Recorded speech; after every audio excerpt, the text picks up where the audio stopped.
राजवैरं मोक्षनाथं ज्ञानदानकीरक्षं कोटिक्षेत्रनिवासनं तं नमामि वेदविद्यां वरिष्ठं तं नमामि वेदविद्यां वरिष्ठं उपजेते नाशे नाशिले पुनरुपी दिसे घटिका यंत्र तैसी परिभ्रमेगा.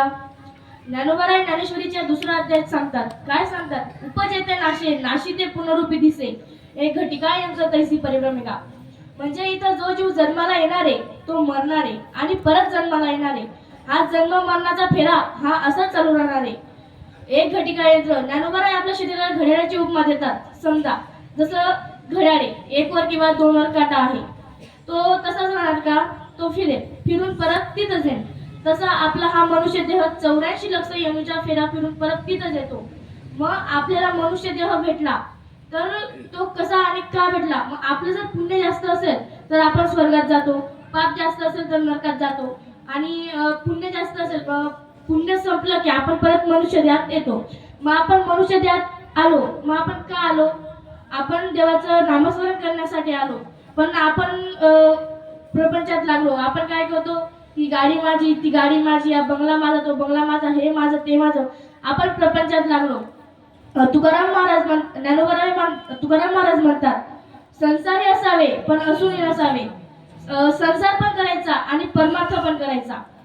मग आपल्याला जर याच्यातून सुटका करून घ्यायची असेल, जर तुम्हाला वाटतंय बा आता खूप झालं माझ्या याच्यातून, जर आपल्याला सुटका करून घ्यायची असेल तर आपल्याला संतांना शरण जावं लागेल.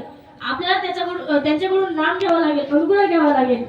ओम सोम नावाचा घेऊन गुटका तेव्हाच होईल तुझी सुटका. गुटखा म्हणजे कोणता? तो खायचा गुटखा नाही बरं का. ओम सोम नावाचा घेऊन गुटखा तेव्हाच होईल तुझी सुटका. तुम्हाला संतांना शरण जावं लागेल, त्यांच्याकडून नाम घेऊन तेव्हाच तुमची याच्यातून सुटका होईल. संत सच्चिदानंद श्रीपाद बाबा, सच्चिदानंद रामदास बाबा यांचे आपल्यावर खूप उपकार आहेत. यांचे उपकार तर आपण कधीच फेडू शकणार नाही. माझ्या सच्चिदानंद श्रीपाद बाबांचे उपकार आपल्यावर असे आहेत. पहिला कीर्तनकार, आज मी फक्त इथं श्रीपाद बाबांपुढे बसलेली आहे आणि मी कोणत्याच देवाला मानत नाही. मी फक्त सच्चिदानंद श्रीपाद बाबा आणि रामदास बाबा, मी कोणत्याच देवाला मानत नाही.